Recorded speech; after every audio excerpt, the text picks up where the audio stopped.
The dinner party was winding down, and the wine had been flowing freely all evening. Our living room buzzed with laughter as our closest friends shared stories and jokes that grew progressively more daring. Emily, my wife of 5 years, had that particular glimmer in her eyes, the one that appeared after her third glass of Merlot when her filter started to slip. "You know what they say about confidence," David joked, gesturing wildly with his wine glass. "It's not the size of the boat, it's the motion of the ocean." Everyone laughed, including me. I'd heard worse at these gatherings. But then Emily leaned forward, that mischievous smile playing on her lips, the same smile that had captivated me when we first met at that coffee shop 6 years ago. "Well," she said, her voice carrying across the suddenly quiet room, "I can confirm that sometimes size does matter. My ex, Ryan, now he was—" She paused for effect, holding her hands apart in an exaggerated gesture. "Let's just say Alex here is more of a yacht tender than the main vessel." The room fell silent, the kind of silence that makes your ears ring. I felt every eye turned to me, watching, waiting for my reaction. Lisa, Emily's best friend, let out an uncomfortable laugh. David suddenly found his phone incredibly interesting. Emily seemed to realize her mistake immediately. The wine-induced confidence drained from her face, replaced by a dawning horror. "Alex, I was just joking. Baby, you know I didn't mean—" I set down my wine glass with deliberate care. My hand was steady, though I felt something cold settling in my chest. Not anger, exactly. Something else. Something that had been waiting for 5 years to surface. "Ryan," I said quietly. "Ryan Hargrove, right? Your ex from university?" She nodded, her face now completely pale. "Alex, please, I'm so sorry. That was stupid and cruel." "And no, it's okay," I interrupted, my voice calm. Too calm. "I think it's time I told you something. Something I've kept from you for a very long time." Our friends started making noises about leaving, sensing the shift in atmosphere, but I held up my hand. "No, please stay. You're all here now. You might as well hear this, too." Emily's eyes were wide now, confused and frightened. She reached for my hand, but I stood up, putting distance between us. I needed space for what came next. "You've talked about Ryan before," I continued. "Your university sweetheart, the one who got away, the successful lawyer who broke your heart when he moved to Portland, the one you compare me to every time you think I can't hear the disappointment in your voice." "That's not true," Emily whispered, but we both knew it was, at least partially. I took a deep breath. "What you don't know, what you've never known, is that Ryan and I crossed paths 3 years ago, long before tonight, long before you made that joke." The room was so quiet I could hear the clock ticking in the hallway. Emily's breath caught. "It was at a legal conference in Chicago," I said. "I was there for my firm, handling a pro bono case. He was there as a keynote speaker. Ryan Hargrove, rising star in corporate law. I recognized him from your photos. You still had some in that box in the closet, the one you thought I didn't know about." Emily's hand flew to her mouth. Lisa leaned forward, transfixed. "I wasn't going to approach him," I continued. "What would be the point? But then I saw him in the hotel bar, and he wasn't alone." I paused, watching Emily's face. She needed to hear this. Maybe she'd always needed to hear this.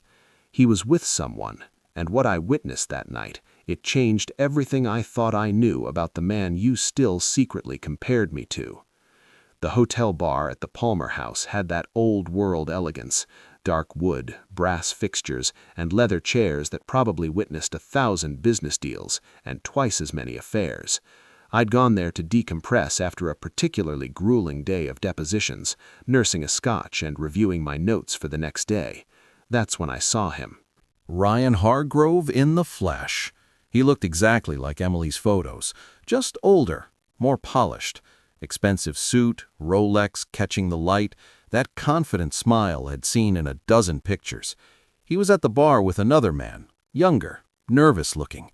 Their body language told a story I recognized from my years practicing family law. I should have left, should have finished my drink and gone to my room, but something made me stay. Maybe it was morbid curiosity. Maybe it was the wine Emily kept in that box with his photos. Maybe I just needed to see the man she'd never quite gotten over. Their conversation grew heated. The younger man was crying now, trying to keep his voice down, but failing. Ryan's face had turned red, his jaw clenched. I couldn't hear everything, but I caught enough words. Mistake, career, can't tell anyone, here's money. The younger man stood abruptly, nearly knocking over his chair. "You're a coward," he said, loud enough for half the bar to hear. Then he ran out. Ryan sat there, head in his hands, and I made a decision I've questioned 1,000 times since. I walked over. "Rough night?" I asked. He looked up, clearly embarrassed. "You could say that, just work stress." I could have let it go. Should have, but I sat down. "I don't think that was about work." His eyes narrowed. "I'm sorry, do I know you?" "No, but I know your ex-girlfriend." "Emily Reed?" "Now Emily Harper, my wife." The color drained from his face. "Alex. You're Alex." It wasn't a question. Emily had mentioned me to him, apparently. They'd reconnected on LinkedIn a few years back, exchanged occasional messages. I'd pretended not to notice. "That young man," I said carefully, "is he why you really left Portland?" Ryan's carefully constructed facade cracked. His hands shook as he reached for his drink. "I don't know what you think you saw." "I think I saw what you've been hiding for years, maybe your whole life." I leaned forward. "I'm a lawyer, Ryan. I specialize in family law. I've seen this story before. Man with everything. Career, reputation, family expectations, desperate to hide who he really is." He was silent for a long moment. Then, "If you tell anyone, my career is over. My family. My father is a federal judge. My brother's running for Congress. This could destroy—" "I'm not here to destroy you," I interrupted, "but I need to understand something. Emily, did you ever really love her?" The question seemed to break something in him. His eyes filled with tears. "I tried. God, I tried so hard. She was perfect, beautiful, smart, everything my family wanted. I convinced myself I could make it work, that these feelings would go away if I just committed hard enough, but they didn't. No," his voice cracked. "I moved to Portland because I couldn't keep lying to her. She deserved better than a man who could never love her the way she deserved, but I couldn't tell her the truth. You understand? In my world, this truth would end everything. I understood more than he knew. In my practice, I had seen countless lives torn apart by secrets, by the gap between who people were and who the world demanded they be." "The young man tonight," I prompted. "Jordan. We met at a conference 6 months ago. I thought maybe finally I could have something real, but he wants more than secret hotel rooms and lies. He wants a life, a real relationship." Ryan laughed bitterly. "He's braver than I'll ever be." We talked for hours that night. Ryan told me everything. His teenage years of confusion and denial, his engagement to Emily as a desperate attempt at normalcy, the years of casual encounters and crushing shame. He spoke about his father's expectations, his family's political ambitions, the weight of a reputation that demanded he be someone he wasn't. Before we parted, he made me promise, "Please don't tell Emily. Not about tonight. Not about any of it. Let her remember me as the one who got away, not the coward who used her as a cover." I promised, and I kept that promise for 3 years, through every time Emily wistfully mentioned his name. Through every comparison she didn't realize she was making, through every moment I felt like second choice to a ghost, until tonight. Emily's face had gone from pale to ashen. She gripped the armrest of her chair like it was the only thing keeping her upright. "What did you see?" she whispered. Our friends sat frozen, caught between their desire to leave and their inability to look away from the train wreck unfolding in our living room. Lisa had her hand over her mouth. David had given up all pretense of checking his phone. "I saw Ryan having a breakdown," I said, "with a young man named Jordan, a man he was involved with." You could have heard a pin drop. Emily's eyes widened in confusion. "Involved? What do you mean involved?" "I mean," I said carefully, "that Ryan is gay, has been his whole life, and your relationship, your entire relationship with him was his attempt to hide that fact from his family and the world." "No." Emily shook her head violently. "No, that's not. We were together for 3 years. We were engaged, Alex. You were his beard," I said, the words harsher than I intended. "His cover. He cared about you in his way, but he never loved you the way you deserved. He couldn't because he was in love with someone else, just not anyone you could have competed with." Lisa spoke up suddenly. Actually, Emily, that explains so much. You always said he was distant, that he never seemed fully present, that your physical relationship was—" "Stop." Emily held up her hand. "Just stop." She turned to me, and I saw tears streaming down her face. "Why didn't you tell me? When you found out, why didn't you say anything?" "He asked me not to," I said simply. "And honestly, part of me thought you needed to keep your illusion. You'd already built him up into this perfect man, the one who got away. If I told you the truth, who would you have? Just me, regular boring Alex, who you settled for." "I never settled," Emily said, but her voice lacked conviction. "Didn't you?" I challenged. "Every time you brought him up in conversation, every time you looked at me like you were measuring me against some impossible standard, every family dinner where your mother asked when I'd make partner, like that nice Ryan boy would have. I heard it all, Emily. I felt every comparison." David cleared his throat uncomfortably. "Maybe we should—" "No," Emily said sharply. "Stay. He's right. You all heard what I said tonight. You all heard me humiliate my husband in front of his friends. You should hear this, too."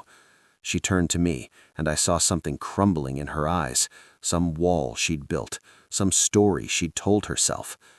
"I did compare you. Not consciously, but God, Alex, I'm so sorry. I thought I'd convinced myself I'd lost some great love, that I'd settled for safety instead of passion. But he never loved me at all, did he?" "I think he cared about you," I offered, "in the way someone cares about a good friend. But no, he wasn't in love with you. He was in love with the idea of being normal, of meeting his family's expectations. You were part of that performance." Emily buried her face in her hands, shoulders shaking. Lisa moved to comfort her, but Emily waved her away. "I need to hear this. All of it. What else did he tell you?" "That he moved to Portland because he couldn't keep lying to you. That he broke off the engagement, not because he didn't think you were good enough, but because he knew he could never be the husband you deserved. That watching you plan a wedding to a man who could never truly be yours was destroying him." "So he was noble," Emily said bitterly. "Breaking my heart was him being kind." "In a way, yes. He could have married you, spent years pretending, had affairs on the side while you wondered what was wrong with you, why you couldn't make him happy. Instead, he ended it. It was the most honest thing he ever did." The silence stretched between us. Finally, Emily looked up at me with red-rimmed eyes. "And you? You married me knowing I was comparing you to a lie? Why?" The question hung in the air. Why had I married her? Why had I stayed silent? The answer was complicated, built from 1,000 small moments. "Because I loved you," I said, "and I believed that eventually you'd see me. Really see me? Not as Ryan's replacement, but as your partner, your equal. I thought time would heal that wound, but it didn't. No, it didn't. And tonight, when you made that joke, when you humiliated me in front of our friends to score a cheap laugh, I realized that maybe it never would." After our friends left, awkwardly with mumbled goodbyes and promises to call later, Emily and I sat in the silence of our living room. The wine glasses still sat where we'd left them, evidence of a normal evening that had turned into something else entirely. "I need to understand," Emily said finally. "You've known this for 3 years. 3 years, Alex. We've had anniversaries, holidays, vacations. You held this secret through all of it. Why now? Why tell me tonight?" I leaned back against the couch, suddenly exhausted. Because I'm tired, Emily. I'm tired of being second place to a memory. I'm tired of feeling like I have to earn something I should have been given freely. Your full heart, not just the parts Ryan didn't want. That's not fair, is it? I met her eyes. Be honest, how many times have you wondered, what if? How many times have you looked at me and thought about how Ryan would have handled things differently, better? She was quiet, which was answer enough. I kept his secret because he asked me to, I continued, and because I understood what it would cost him if the truth came out.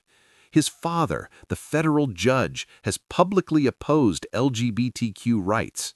His brother's political campaign is built on traditional family values. Ryan coming out wouldn't just affect him, it would destroy his family's carefully constructed image. So you protected him, Emily said, but not me. You let me go on believing I wasn't good enough, that I'd lost some great love. I tried to show you, I said quietly, every day, every small gesture, every time I listened to your work stress, every time I supported your dreams. I tried to prove that what we had was real, was enough. But you couldn't see it. You were too busy mourning something that never existed. Emily stood abruptly and walked to the window, staring out at our quiet suburban street. You should have told me. You should have told me the day you found out. Would you have believed me? I challenged. Or would you have accused me of lying, of being jealous, of trying to ruin his memory? She didn't answer, which meant I was right. There's something else, I said, something I haven't told you yet. She turned, fear flashing across her face. What? Ryan and we stayed in touch. Not often, maybe 4 or 5 emails over the years. He'd check in, ask how you were doing, if you were happy. You've been talking to my ex-boyfriend? My ex-fiancé? Her voice rose. He's been alone this whole time, Emily, completely alone. Ryan's been living this half-life, successful career, empty apartment, secret hookups that leave him feeling more hollow each time. He asked about you because you represented something to him, a time when he almost believed he could be who everyone wanted him to be. I don't care, Emily said coldly. I don't care about his pain. He lied to me. He used me. And you kept that from me. I did, I agreed, and I was wrong. But Emily, think about what I've been living with. Every time you mentioned his name with that wistful tone, every time your mother asked why I couldn't be more like him, every time I felt you comparing us in your head, I knew the truth, that you were pining for a man who could never have loved you, and I couldn't say anything. She moved back to the couch, sitting at the far end, as far from me as possible. What do you want from me now? I want honesty, I said, real honesty, not the comfortable lies we've been telling each other. I want to know if you married me because you loved me or because I was safe, available, good enough. How dare you? Answer the question, Emily. The silence stretched. Outside, a car drove by. Inside, our marriage hung in the balance. I don't know, she finally whispered. I convinced myself I loved you. And maybe I did.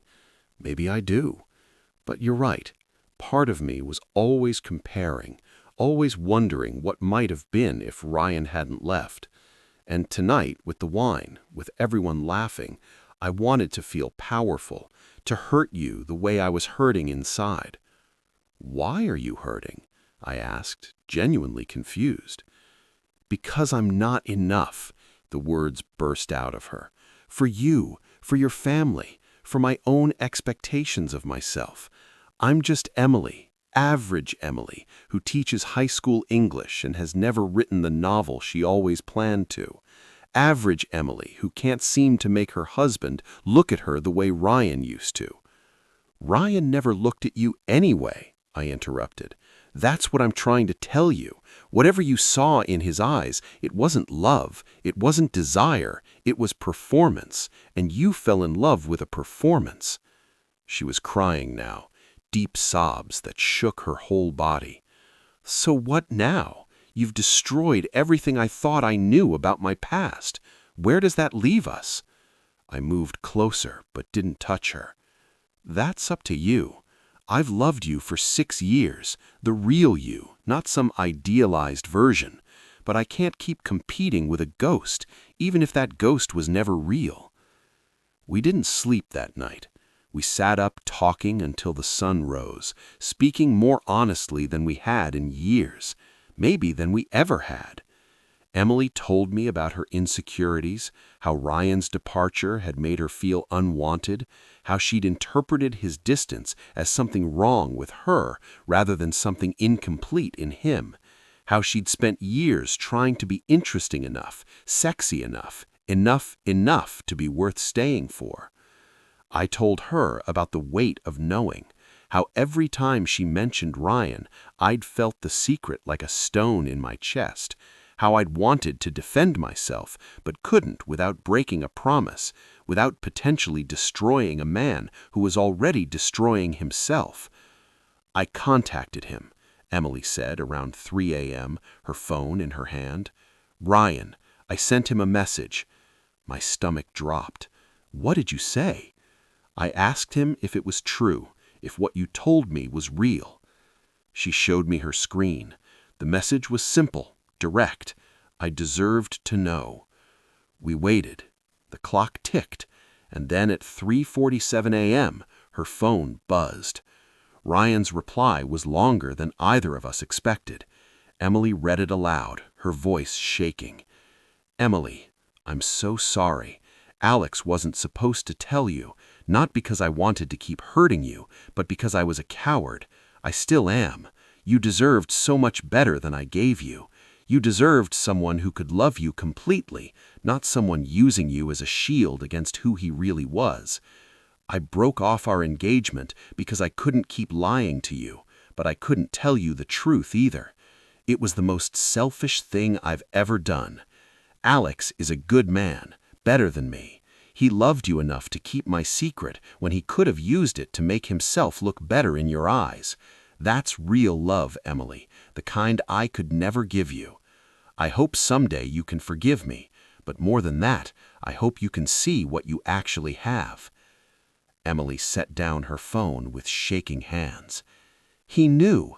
He's known this whole time that you were protecting him, that you were letting me compare you to him without defending yourself." "I made a promise," I said simply, "a promise that hurt you, that hurt us." She turned to me and I saw something new in her eyes, not the dreamy nostalgia I'd grown accustomed to, something clearer. "Why would you do that?" "Because he was in pain," I said, "and because some secrets aren't mine to tell, even when keeping them cost me." "That's not normal, Alex. That's not—" "Most people would have thrown him under the bus immediately." "I'm not most people, and he was carrying enough weight already. I wasn't going to add to it, even if it meant carrying some myself." Emily was quiet for a long time. "Then I've been so stupid, so blind. You've been showing me who you are for 6 years, and I've been too busy mourning a fantasy to see it." "You're not stupid," I said. "You are hurt. People who are hurt sometimes hold on to the wrong things because letting go feels like giving up." "I compared you," she said, her voice breaking. "Tonight I humiliated you in front of our friends. I made a joke about something so private, so cruel, and you could have destroyed me with the truth. You could have made me look like a fool. But instead you told me, because I needed to hear it. Not to hurt me, but to what? Save us. To give us a chance at something real," I said. "We can't build a marriage on the foundation of a lie. Not Ryan's lie about himself, and not your lie that what you had with him was better than what we have." She reached for my hand, then hesitantly, like she wasn't sure she had the right anymore. "I don't deserve you." "That's not how love works," I told her. "It's not about deserving, it's about choosing. Every day, even when it's hard, especially when it's hard, I want to choose you," she whispered. Not as a consolation prize, not as the safe option, but as my partner, my husband, the man who loved me enough to carry a secret that hurt him because it would have hurt someone else more. That's the kind of person I want to be for you too. The sun was rising now, painting our living room in shades of gold and pink. The wine glasses from last night still sat on the coffee table, but they felt like artifacts from another life. "It won't be easy," I said. "We have a lot to work through. The comparisons, the resentment, the broken trust." "I know, but Alex, for the first time in 6 years, I'm seeing you clearly, not through the lens of what I lost, but for who you actually are. And I like what I see. I love what I see." 3 months later, Emily and I were in couples therapy. She'd apologized to our friends individually, explaining what had happened that night. Most of them understood. Lisa told her she'd been waiting for Emily to wake up and see what she had for years. Ryan came out to his family 6 months after that night. It went as poorly as he'd feared. His father stopped speaking to him. His brother's campaign explicitly distanced itself from him. But Jordan, that young man from Chicago, had reached out after seeing Ryan's coming out post online. They were taking things slowly, but Ryan sent me an email that said simply, "Thank you for keeping my secret when you could have used it, and thank you for loving Emily enough to tell it when she needed to hear it. You're a better man than I deserve to know." As for Emily and me, we're rebuilding. She wrote the first chapter of her novel, a story about a woman who mistakes comfort for love and love for fantasy. She asked me to read it, and when I did, I cried, because in it I saw us, the truth of us. One evening she found me in our home office and wrapped her arms around me from behind. "You know what I realized today?" she said. "What?" "That you're the biggest thing in my life. Not physically," she laughed softly, "but in every way that matters. Your heart, your integrity, your capacity to love someone even when they don't deserve it. That's big. That's everything."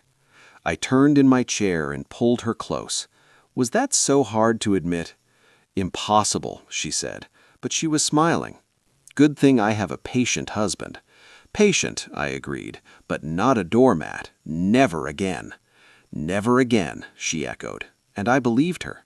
Because sometimes the truth that hurts is the truth that heals, and sometimes the man who seems smaller is actually the biggest person in the room.